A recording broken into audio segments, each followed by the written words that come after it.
then the other aspect of purpose is like if you don't believe in the importance of purpose, so if you don't see, how it can help you attract talent or help you build a culture or help you grow, like it's probably going to be pretty hard for people to even see why they should buy your solution. And like I think purpose helps you tell stories and people buy stories.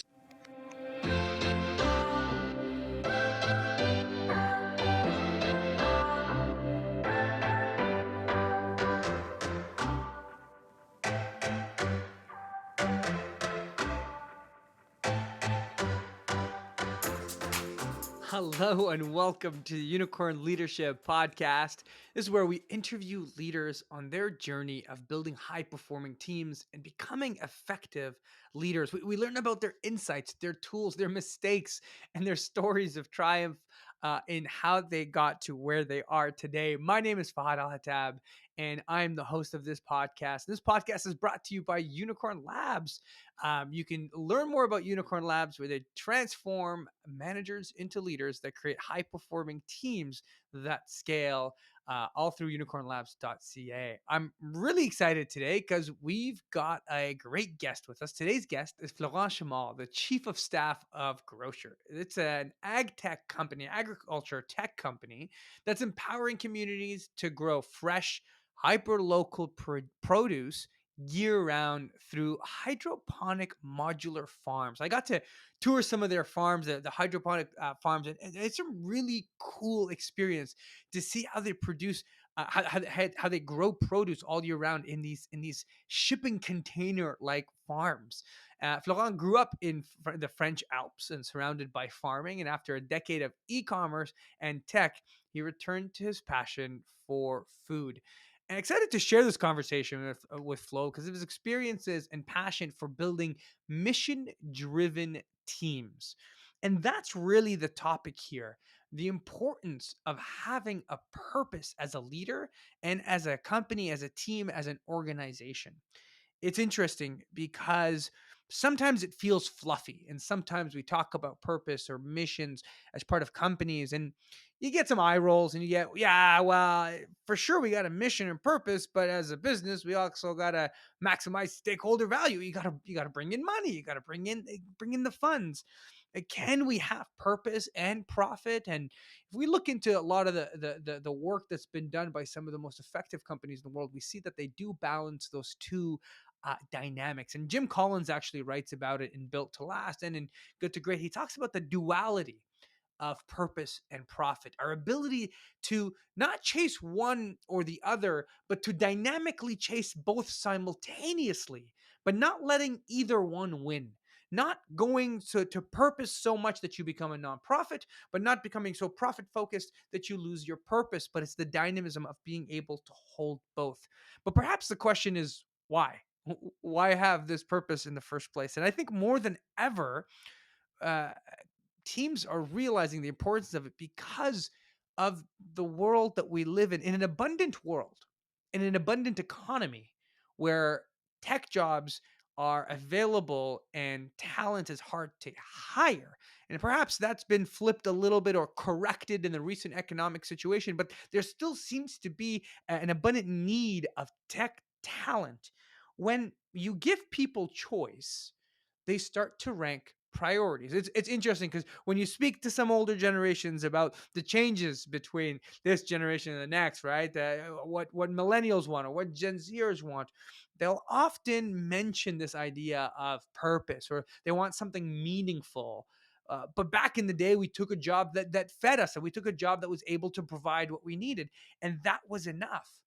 And perhaps that was enough in a world where there wasn't abundant jobs, where there wasn't such opportunity where you could go off and start your own thing and build your own e-commerce shop and do your own side gigs and make 100 grand doing it. Where it's possible to be the entrepreneur. If you're going to choose to work for a company, it's not going to be just because a great salary. Now, it's still important, but it's going to be because it aligns with your values and because you see it as a way to connect you to your ultimate purpose, the goal that you have.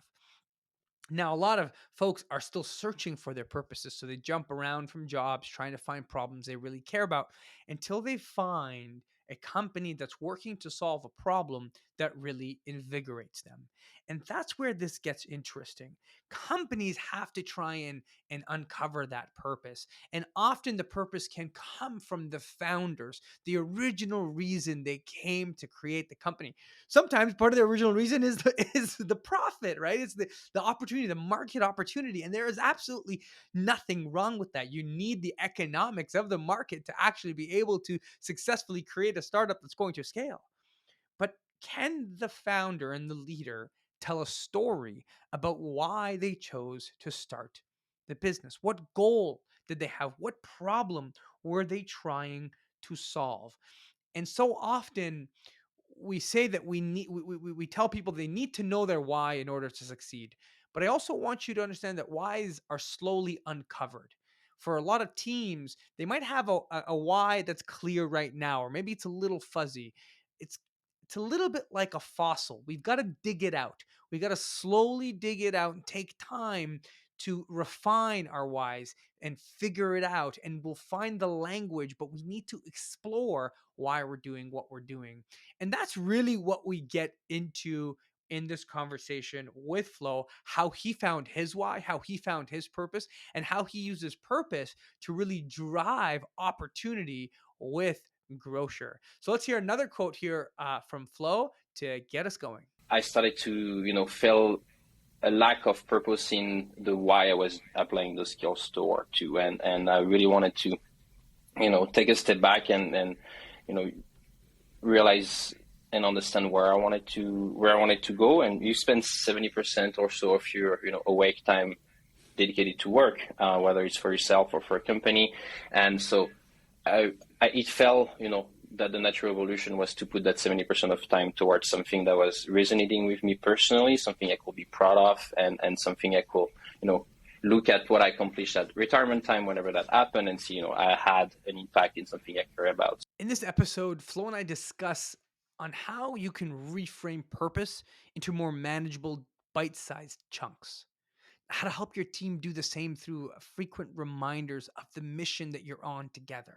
How to re-engage purpose in the midst of a modern workplace, phenomenon such as the Great Resignation, or such as quiet quitting, and even the economic situation that we're currently seeing ourselves in. How do we orient our team to understand the purpose and the mission and get them moving towards that? So, without further ado, let's welcome Flo and let's dive into our episode 12 of the Unicorn Labs podcast.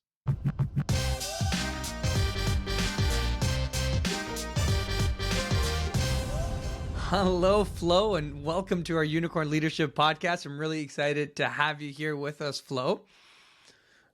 Flo, Yeah, help me out. So I'm saying Flo, but help me out. How do I say your full name here? I'm reading your last name in front of me, and I want to make sure I get it right. Hey, Fahad, yeah, it's a pleasure to be here. Thanks for having me. Do you want the French version or the English version? I want the authentic French version, the real Okay, version. the real authentic. Yeah, so the name is Florent, Okay. yeah, if you And hear it last in English, name? it might sound like Florence. Schmal, that's Schmahl. Austrian. Okay. Yeah, Florent so Florent Schmahl. Schmal. Yeah. Fantastic. Fantastic. Well, Flo, I've known you for a little while, and I've got to see the amazing impact you've had on Growcer, where you work now. Maybe to just kick us off, tell me a little bit of your role at Growcer and what Growcer does. Yeah, for sure. So I'll start with my role at Growcer. I chief of staff, primarily overseeing everything revenue, and working with the leadership team around like how do we scale the team from a culture standpoint, org chart standpoint, and strategic direction of the company in terms of new area of development and growth. Growcer is a Ottawa-based ag-tech company started 5-ish years ago by Coriolis and Alida Berkey, working on really focusing on food security. It's a big problem in Canada, and how can we have a solution for food security leveraging technology? And currently, we are focusing in developing what's called modular farm. People might have heard the term container farm, Basically, those are like container-sized box that you plug to the electricity and water, and will grow food year-round anywhere in the world, and no matter the climate. So, yeah, we're pretty obsessed about trying to empower people across the world to grow food locally and sustainably. That's awesome. That's fantastic, Flo. I love how you got right into it. You knew your lines. You knew how to pitch it well. This is good. Well, this is sales season, so I got the pitch sharp. That's it. That's it. We're gonna dive more into grocer in a bit, but Flo, I want to learn a little bit about you. So you and I had, we had with our team had a little bit of a pre-interview, and we talked about a few different things. And the topic that we settled on for today is really finding purpose in your work that drives you, and you felt really passionate about that. So I'm gonna waste no time, and I'm gonna kick us off into there and just say, we hear a lot about purpose. A lot of people talk about purpose. A lot of companies talk about purpose. It's an interesting one that's out there. A lot of people spend much time, searching for that purpose for themselves. So tell me how, for you, and I know it's a big question, but how do you find purpose in your work that drives you? How has that journey been for you? Yeah, purpose is very a loaded term, and I think it means different things for different people. And for me, I would say it's really been a journey. And as I reflect, like now I'm early 30s, and if I reflect in my professional career so far, like it had different meaning. When I came out of university, really my purpose was intellectual curiosity. So really wanted to be involved in area or project where my mind was challenged, where I feel like I was learning things. Almost the why I was doing it didn't matter as much of what I was doing, and I wanted to really feel like challenge. But as I kind of grew older and kind of started to develop some more art skill, when you come out of business schools, you have a lot of concept in mind, but not really art skills. I started to feel a lack of purpose in the why I was applying those skills to, and I really wanted to take a step back and realize and understand where I wanted to go. And you spend 70% or so of your awake time dedicated to work, whether it's for yourself or for a company. And so it felt that the natural evolution was to put that 70% of time towards something that was resonating with me personally, something I could be proud of, and something I could look at what I accomplished at retirement time whenever that happened, and see I had an impact in something I care about. So really for me today, purpose is what I personally care about and what I'm personally passionate about. Or I don't know if the word passion is the right term, but like climate change and the change we see happening in the environment is something that's frankly stressing me out. And now I have a baby daughter, and I'm it sounds cliche, but a bit worried about the type of world she's going to get into. And I know that we have the chance and this opportunity in our generation to have that pivotal moment where we can start building the path for a more sustainable future. And climate is going to be the largest industry in the upcoming 50 to 100 years. So like it's a very good timing to be kind of passionate about that personally, I find. And then it was a matter of finding, what in this big kind of climate industry really resonated with me. And, I'm coming from a farming background, and food has always been very important. So my purpose, it's a kind of a lot of self-reflection. It took me, 6 to 8 months doing a lot of readings, a lot of exploration to find what really drives me, until I came across of, this notion of like, food and climate change, and we need to change the way we access our food in the near future in order to feed the population. And from there, I came across the technology being developed in order to achieve this goal, and then came across Growcer, realized they were in Canada. So it was not a snowball effect of like good stars aligning. And I was like, well, that's it. That's what I got to do. And then, was lucky enough that there was a spot for me at Growcer. That's awesome. Flo, I really like how, partially what you took the word purpose and you made it have a little less weight, in the sense that you said, well, I needed to find something I care about.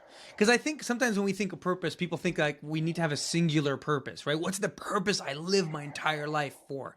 And it becomes very difficult to actually answer that question, because it feels so heavy. It feels so permanent when you have to answer that question of purpose. But you said, I dug into what personally drives me and what I really care about. And I like that kind of simplification because you can have multiple purposes in life. And what we're saying here is that you need to care. You need to care about the problem you're solving. And if you care and you find something that you really care about, that over time passion and purpose can actually develop and clarify and grow from there. And what I like that you mentioned is that, it was really a personal journey. You went on your own journey to kind of look into and discover and study and explore what you liked. Because the bigger question I want us to get to, Flo, because this is the question you've got to deal with as chief of staff at Growcer, is okay, you found your own purpose and this is, where you're at. But now you've got to struggle with how do you help your team members and how do you help your staff find purpose in what they do? Because I believe you recognize that if the purpose in the team is clear, then the challenges and the issues of kind of this quiet quitting and all this stuff aren't as are big of a deal as much, right? Would you agree to that? So how have you translated the fact that you've been able to find your own purpose to helping team members and your team and your company as a whole at Growcer find purpose? Yeah, I mean, you're right. Like, purpose is very personal. What drives you to a certain job or doing a certain things is, we all have our own reasoning to it.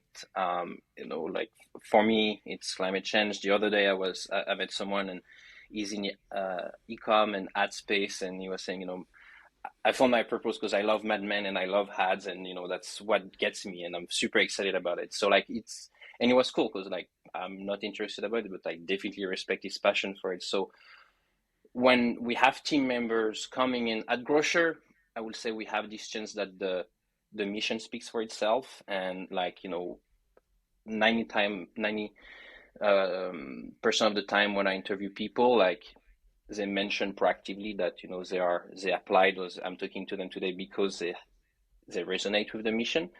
But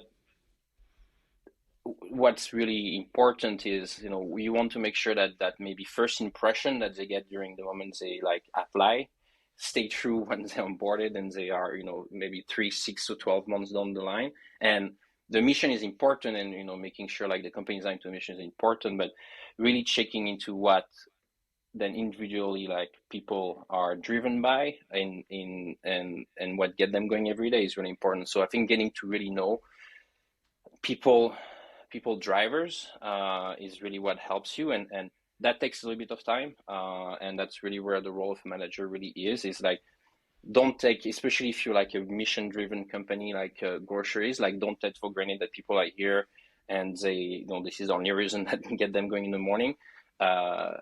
You just want to get to know them a little bit better, and then from there, when you understand like maybe what get them going is like creating new product or developing new playbooks for sales or for marketing, or it's like setting up internal communication process between teams, like, or like helping I always compare a building company to building a house. Like some people love to do the drawings and some people love to do landscaping and some people obsess about the e-distribution, whatever is what get them going. Everybody wants a nice house, but people have different things that passionate them about it. Is just finding that aspect of it, and then really making sure they feel heard when you have the opportunity to and the chance to chat with them on a one-on-one basis, so whatnot. Yeah, I really like that.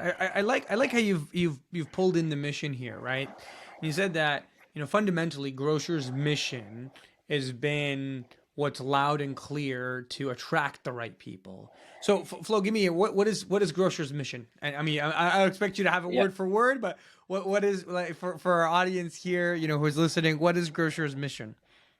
Yeah, well, we want to make farming more sustainable, more accessible, and what we call year round. So being able to farm and grow food locally, no matter the weather, no matter the time of year, no matter the season.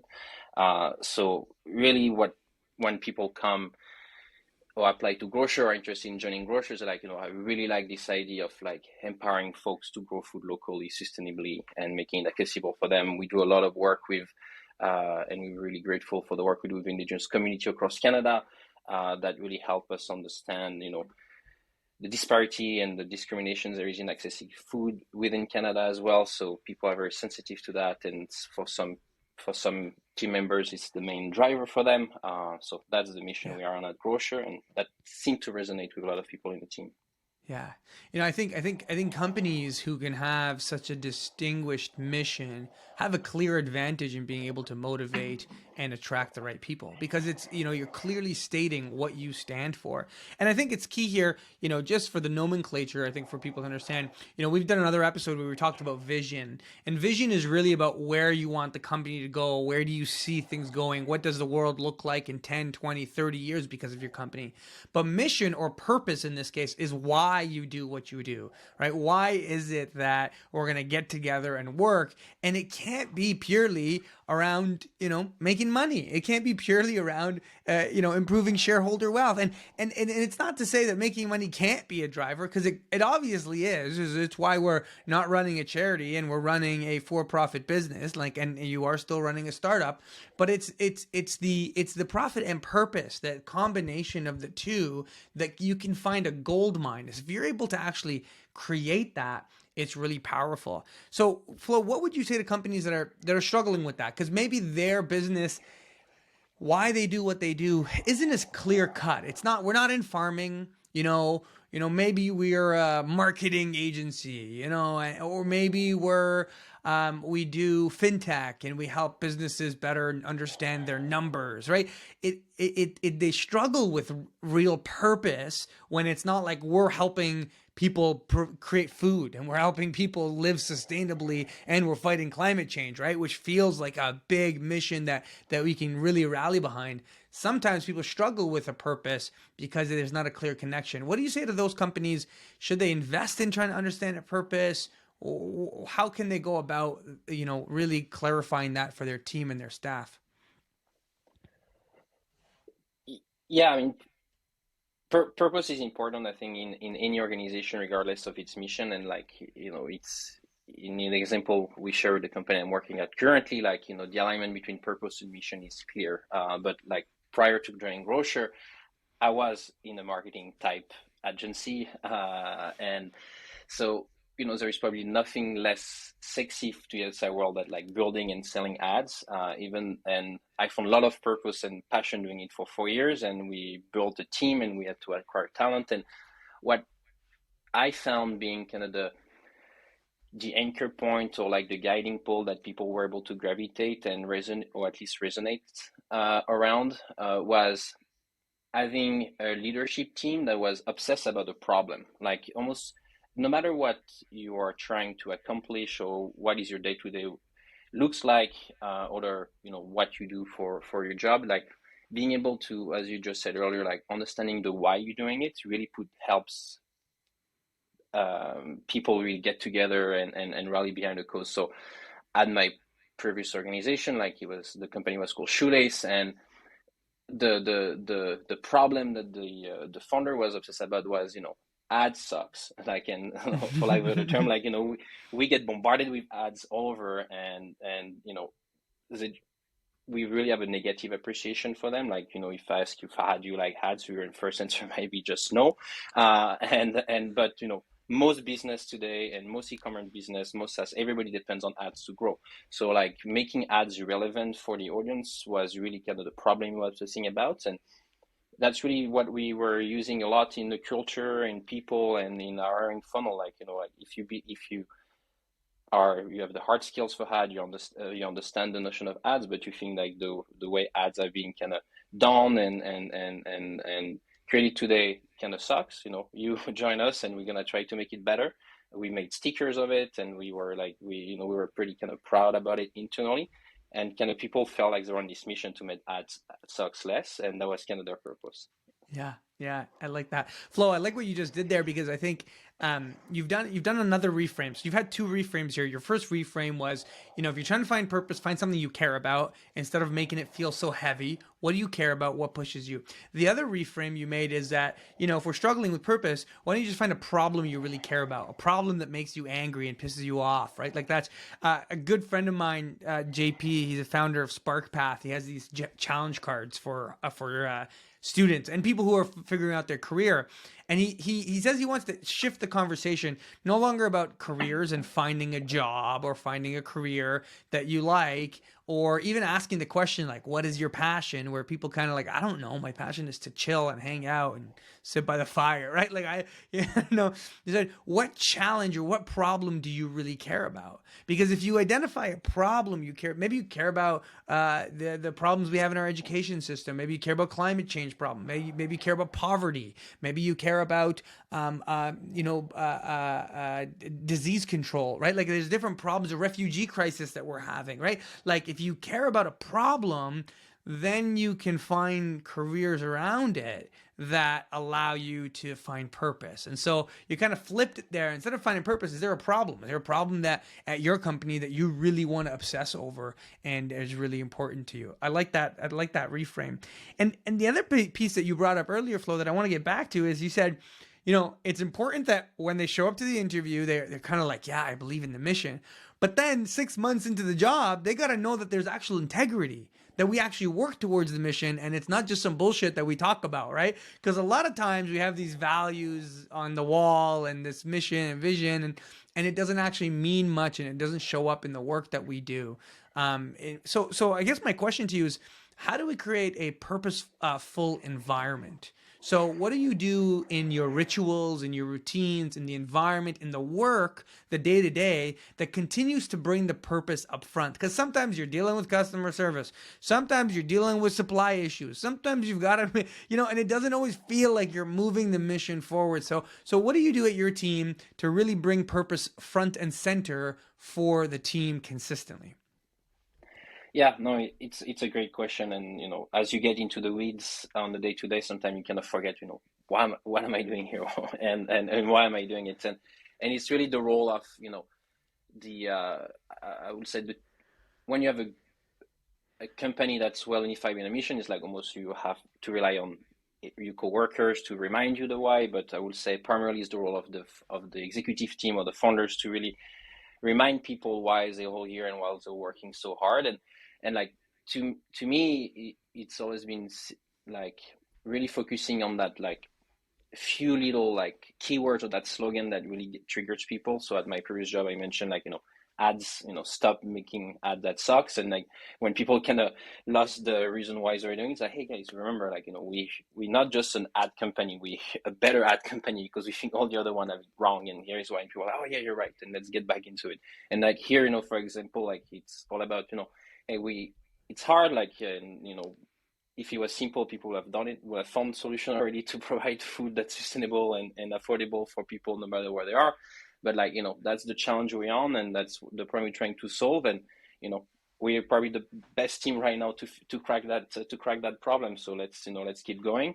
But helping putting perspective into it, but anchoring down to like remember why you're here. And if you were in meetings with my team, like you will hear us just repeating to ourselves, what's our mission? Oh yeah, that's our mission.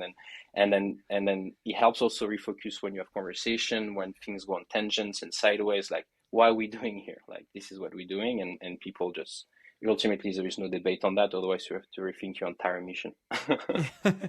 No, I like that. I like that. It's a constant reminder of why you're there, and I love using the ads that the ads suck kind of problem, because I learning about the founding of Google, similarly, Larry Page and Sergey Brin said search engines suck. That was their thing. I was like, I can't find what I wanted to find. Like search engines suck. I didn't know what was reliable. There wasn't a good way of knowing if the information they were getting was reliable, and that really drove them to make the information available through search engines, and that was a constant, making the world's information accessible was their mission, their purpose. And I like how you kind of come back to that. The other bit that it reminds me of is you look at companies with phenomenal cultures, and the mission and the culture is in your face, right? So Pixar is always a fun example, but everything they do is in your face. Like the staff there, they've got the characters, the different sayings, the mission is constantly apparent. It's in the staff room, it's in the boardroom.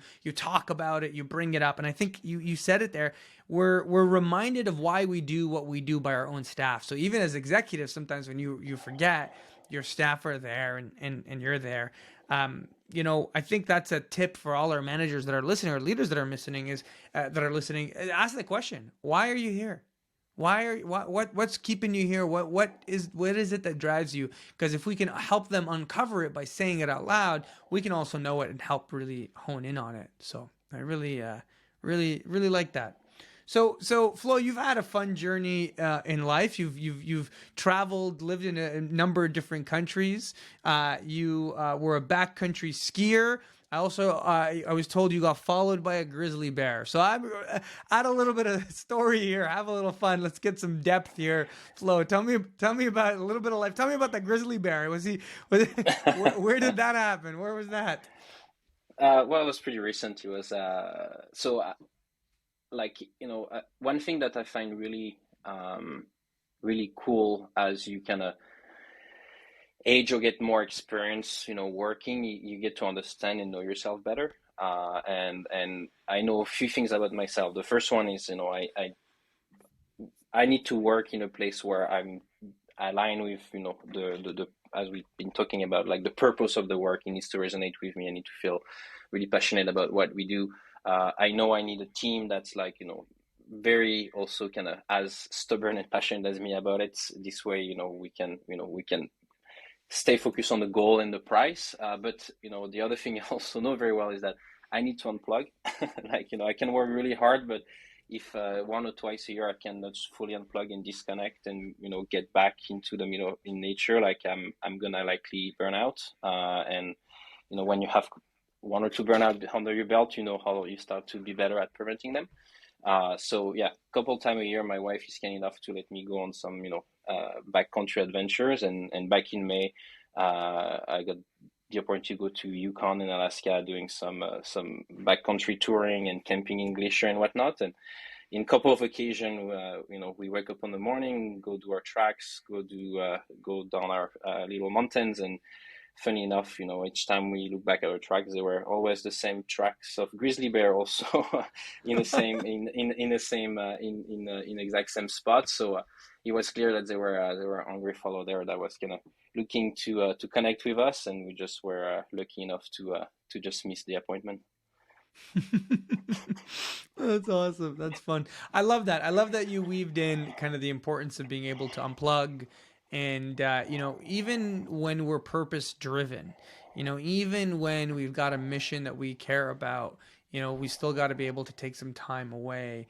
And I think, this is what we're seeing across the board with these trends of, quiet quitting, trends of, people just the great resignation. What do you think is causing it? Is it a lack of purpose? Are people leaving jobs that they feel like don't have purpose? Is it people aren't taking enough time to rest? And that's a key piece. So they're simply taking time away. How do you feel? Your goal as a chief of staff who's trying to retain the staff, and you're trying to retain the culture there. How's that impacting you guys? Are you seeing any impact of it? And how do you find purpose plays a role into some of these bigger trends that are taking place? Yeah. I mean, I think this is a really good question, and uh, I think there's two part in your question. The first one is, what my the Great Recession, the Great I forgot the term you use. I Resignation, always yeah. the resignation. Oh, the Great Recession is coming. The resignation is happening. Let's hope no great recession is coming. That we had that in 2008. it's Let's hope it'll probably it's be the great stagnation. I think that's the new. Some people are calling the great stagnation. That's going to there be you go. interesting. Yeah, that's. But I think, yeah, to your point on the Great Resignation, I think what the pandemic and the lockdown gave us all the opportunities to take a step back, and we got unplugged from our day-to-day routine, and we got to look around. Okay, what am I doing, and what do I like, what I don't like with my life, how do I want to rebalance. And because it was so long, I think we all got to go through some personal introspection and really come out and learning what do we really like and what passionates us. And so for some people it was a career change, for some people it was doubling down in what they do, for some others it was going back to study. Like, Yeah. there is unlimited amount of wild scenario that happened and unfolded.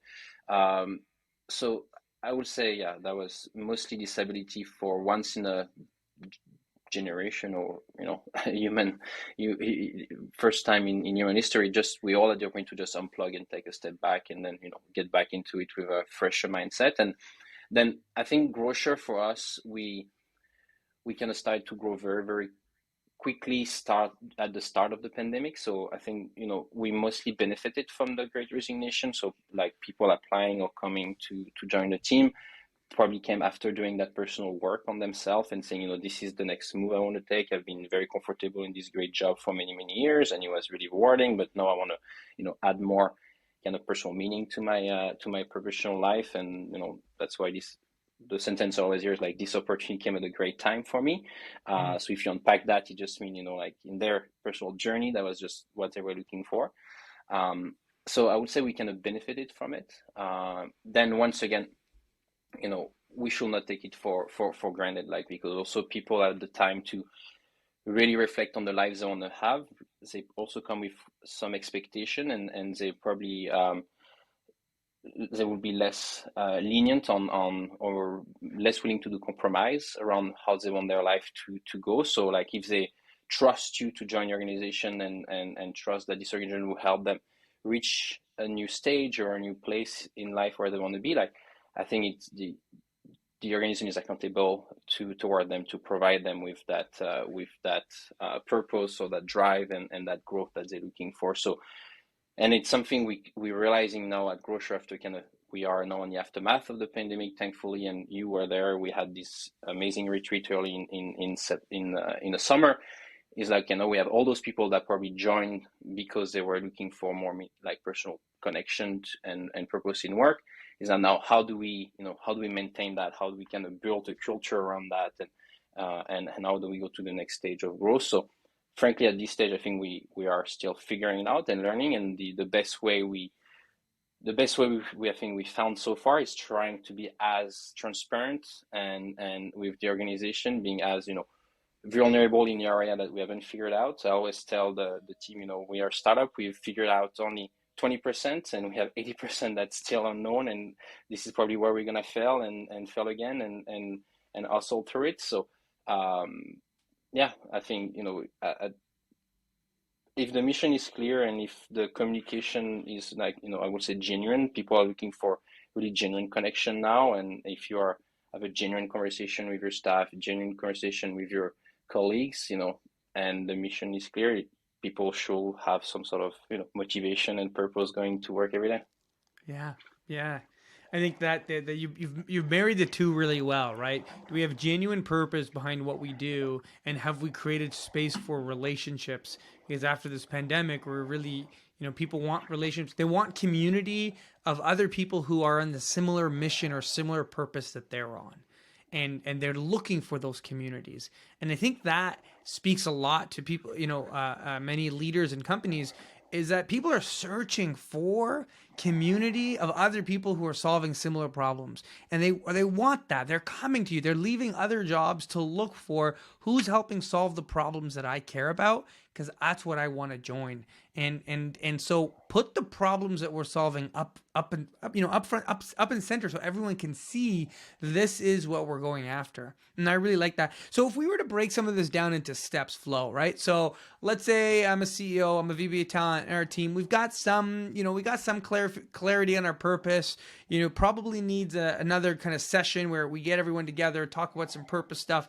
But how do I start to get it out of my team? Am I having during my one-on-ones? Am I, you gave me a really good question, asking people about their personal missions. Is that what you recommend? Is that, managers sit down and ask their team members, what's your personal mission in life? What's your why? Is that the path that they should take? What do you think is the path they should take to really bubble up if they're not really in a very high purpose environment right now, in a high purpose workplace? What do we do to make that switch over? What are some concrete steps we can recommend to people who are listening?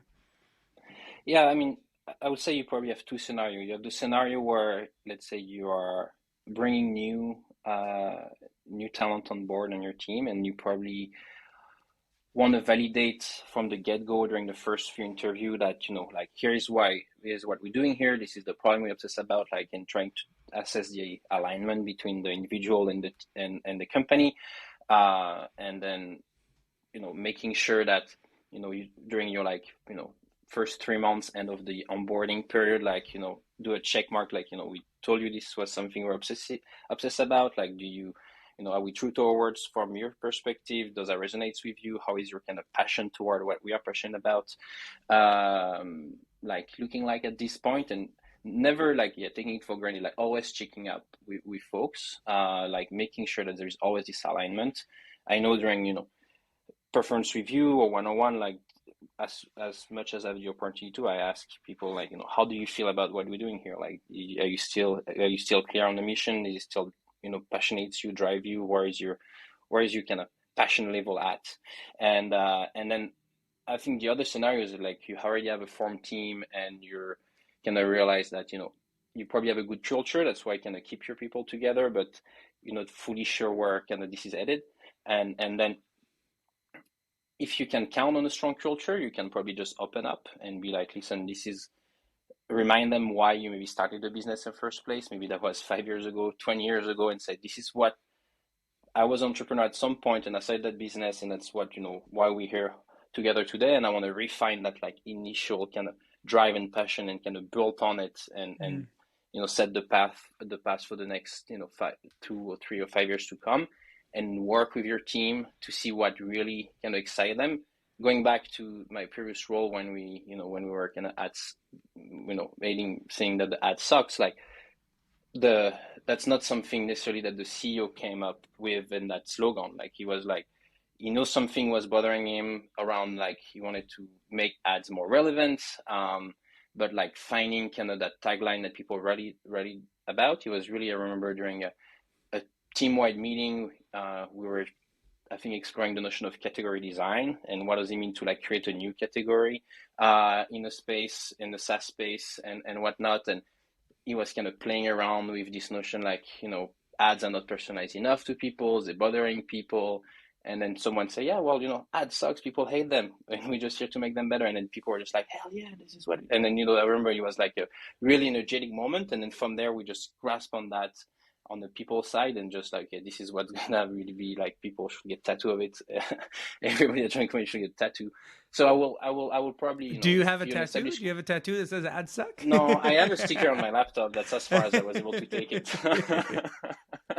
But yeah, I would say, either you're building the team, hiring a lot, just making sure, at the interview process, you try to assess this alignment between mission and personal kind of drive for the talent you're bringing on board, and then doing some recurring checkup with them, either your manager or the HR or however people check with each other in your organization. But if you already have a team that's established, you're not hiring, let's say, a lot of new people right now, like it's using that team and kind of opening up and seeing where you're at right now and telling them, I would love for us to find what drive us for the next for the next few months or the few years ahead, and reminding them why you started the business. I think people they always tend to forget that, before being that like 40 or 50 people CEO or founder, like you were just like, in your dorm room, in your garage, or just in the street obsessing about a problem. And you hustled really hard for a long period of time on your own before you could afford to have other teammates. And reminding that origin story and retelling that story, I think has a lot of power to remotivate your team and help maybe collectively find a purpose. Yeah, I love that. I think that's a great call out for a lot of our founders is really learning to tell your origin story, learning to and finding your authentic voice in telling that story. I think you probably have told it over the years in so many different ways for funding or for initial recruitments, and it kind of got lost. And at times you've got to come back to, well, what was the moment? And I find that a lot of origin stories, our founders start to report them and not story tell them. And what I mean by that is they kind of go through, yeah, we did this and we did this and we did that, we were trying this, and that you end up reporting on what happened. But if you tell the story, you actually bring people into it. You bring them into the moment you realize there was an opportunity, the moment of struggle. And I one of my favorite books to recommend to a lot of young founders is Phil Knight's memoir Shoe Dog. Because I think he does such a good job of telling his origin story. It's fun, it's casual, it's super easy to read, but it tells that origin story. And I remember after reading it, I was like, I want to only buy Nike, right? Like you feel like That's it. such a Nike fan and a champion because you understood their origin story, you understood the human behind the brand, and I think that's a really good way to start creating purpose in our organizations if we don't have it yet, is that refining that origin story. I really like how you've noted that there. That's really good. So we've talked a lot about different pieces of purpose here on what we can do to start it. Now let's look at kind of, I want the opposite, the drawbacks. I get a lot of people in business flow who will say this is bullshit. Okay, all this purpose stuff, a little waste of time. We got to make money. We need employees who are going to work. Yeah, we can do a bunch of purpose stuff, but like to them, purpose either feels like you end up with a statement like we're gonna save the world, right? And then you're like, it's so high, you're like, what is this, how does this even impact our business? Or they write purpose statements that are extremely descriptive. Our purpose is to provide farming equipment to farmers who need it, right? And so you end up describing what you do, perhaps. So you get kind of the ends of people who've maybe done this exercise or they've seen, and they're really like, I don't know if this is for me. What do you say to that? What do you say to the kind of the traps that you can fall into when you're searching for purpose? And how do you convince the people who are naysayers who are like, not sure this actually impacts my business? Yeah, this is an excellent question because I think we started in the conversation like purpose is that term that's like super loaded and thrown around, and especially now where where millennials are looking for meanings in their life and meaning in their work, but like and it gets kind of discredited because it's either overly used or it's an easy thing for like media or to like to like point at. But I would say there is two elements to it, like and the first one is that you don't want you want your purpose to really be aligned with what you are doing and something you can tangibly have an impact on. So like obviously I want to change the world, like probably everybody does, but like is the solution or like the product you're selling actually like is direct impact to save the world? Probably not. So like being quite honest with your kind of the what your solution and product enables to do, and then from there remind yourself why you created it in the first place and what problem you wanted to solve. That was probably not to change the world. It was probably a lot more specific than that, and that got you quite excited. So like really try to stay in that mindset, and yeah, avoid the greenwashing and all that blah blah for sure, because it's gonna just there's gonna be negative point toward your brand equity, toward your culture, toward everything else, and be more specific. But then the other aspect of purpose is like if you don't believe in the importance of purpose, so if you don't see how it can help you attract talent or help you build a culture or help you grow, like it's probably going to be pretty hard for people to even see why they should buy your solution. And like I think purpose helps you tell stories, and people buy stories, whether it's acquire new customer, bring a new talent on board. So like for example, for us, and at Growcer, like we put that mission and that purpose like right front and center of every story we tell, and we obviously try to align that story with whether we're talking to with a First Nation chief that have like food security and food security mandates for his community, and how what we do can empower them and what stories they can tell, whether it's a school, whether it's a farmer looking to diversify. Like we always try to tell a story that carry our mission but aligns with the person we are talking to. So if you don't really believe in your purpose, you don't really believe in why you are talking to them, like they're gonna you don't want them to make up the story, and you don't want like they're like not gonna be super and motivated to like continue the conversation with you. So that's really where purpose really helps you, because like quite frankly really helps you promote your business, really helps you getting out there and really honing why you're doing it, whether it's you as an individual contributor in an organization or an organization itself going out there to the world and saying very loud why is it here and why is it legitimate to be here. Yeah. Yeah. I think you've honed in, Flo, on a really key skill set for leaders. In addition to um the importance of identifying a purpose, what we're saying here is you've got to be able to tell a story. Effective leaders have to be really good storytellers, because if you don't, someone else will fill in that narrative for you, right? If you don't tell the story of the purpose of what you're doing, then other people will say, oh, they're just doing it because they want this. Someone will fill in the narrative and connect the dots for you if you don't actually tell the story and connect the dots. And I think that's extremely important. And if you don't believe in something, then how do you move someone? How do you move someone to take action if there's no core belief in what you're doing? There has to be a belief in what you're doing that can actually move people. And I think you've really honed it in there at the end there. So really like that. Flo, we're just about done here with ours, but I wanted to give you a chance to kind of share with us, if we kind of strip back from a lot of our conversation around purpose. You are leading a startup that's growing, that is doing really well, and you've got some great founders that you're working with.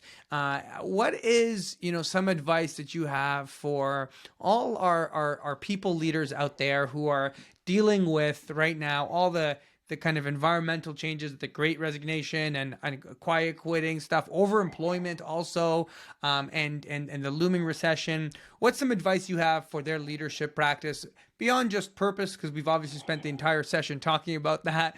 But what are some kind of key advice and pieces for you to kind of end this episode in a nice little bow, some key takeaways for them?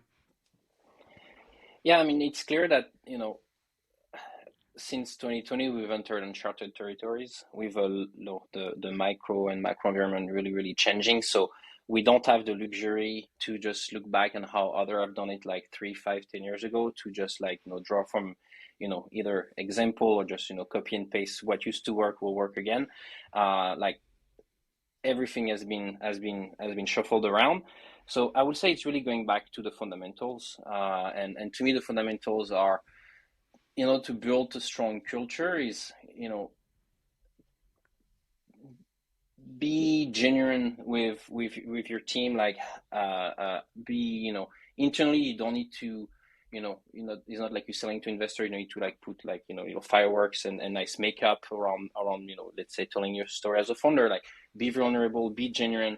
And that's really what I think gets people excited. People, you mentioned it, and I cannot agree more with that, are looking for a sense of community. They want to be together, especially after 2 years of being separated. I think the thing we crave right now is like, that like human connection, and then that sense of working together, as we use that word many times for a strong purpose. But I think a company that maybe at this point, like, is not sure how to handle the culture, or not sure where to take things next in terms of motivating their employees, is like, people give you 70% of their wake time, and I think the least we can do is being having a human to human connection with them, and then being very genuine. And then from there, not everything is there's not only roses in any business, whatever the stage, and whether it's within your team or the greater company. And then as a manager or as a leader, you need to, people deserve that honesty and that transparency, saying, we are doing great, but here's where, we could use some improvement. This is where we failed, and this is where we're going to learn. And I think this type of genuine communication is what really get people together, and then the rest is history. That's awesome. I like that. I like how you've wrapped things up here for us. Flo, this was really fun conversation around purpose, around how you found your own purpose, how it is partially a personal discovery and a personal time that people should take on their own to understand. But we as employers, as you just said, people are giving us 70% of their wake time. We owe it to them to create community, to help them find that purpose, to give them purpose that they can join in. And I love the two reframes that you gave us, right? You gave us a reframe around, purpose can just be things that we really care about, or purpose can be problems that we have that we really want fixing, and really allowing our teams to identify those problems and identify that purpose, and finally bringing community together to solve it. You guys, a lot of really good insights, a lot of nuggets. I really enjoyed this conversation, Flo. Thank you so much for being here with us. Thank you for sharing your wisdom, your grizzly bear stories, and everything in between. It was a pleasure, Fahad, as always. Thank you so much Thank for you. having me. Awesome. Thank you. Thank you, Flo, for that wonderful conversation, a wonderful interview, for sharing all the insights from everything around what drives people in their work, to trying to answer some of the existential questions of life purpose, and how you went through your own personal journey of reframing purpose as a journey, uncovering purpose over time, and really translating that into the work you do in recruitment and building teams and building high performing teams that are trying to solve some really big problems. Thank each and every one of you for listening all the way through to our episode. We love our listeners. And if you've got any questions, you've got any topics, please feel free to reach out to us on any of our social media platforms, or directly to me on my email, fahad@unicornlabs.ca. That's it for today. If you loved the episode, you can find the show notes. You can find the transcripts on our website, unicornlabs.ca/podcast. Be sure to rate us, to share it, to review it, to send it to a few friends, a few colleagues, and a few others that you think could benefit from our episode. And to leave you with this one thought as we end off: what purpose are you uncovering today? Have you reflected on it? Are you working towards it? Are you slowly molding a life of purpose towards a problem that you want to solve, a cause that you want to attach yourself to, or an idea that's bigger than you that you are moving forward? That's all, and we'll see you next time.